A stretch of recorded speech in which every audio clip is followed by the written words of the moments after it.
గ్రామీణ ఉపాధి హామీ పథకముతో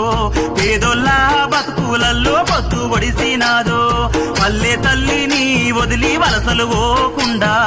ఏడాదిలా 100 రోజుల పని దొరికినాదో మన ఊరి పల్లెలన్నీ బాగు చేయంగా మన వనరులు వెంచంగా స్వచ్ఛ గ్రామం కొరకు అందరూ కదలి రావాలమ్మా ఊరికి పేరును దేవాలమ్మా గ్రామీణ ఉపాధి హామీ పథకముతో పేదోళ్ళ బతుకులల్లో పొద్దు ఒడిసినాదో పల్లె తల్లిని వదిలి వలసలు పోకుండా ఏడాదిలో 100 రోజుల పని దొరికినాదో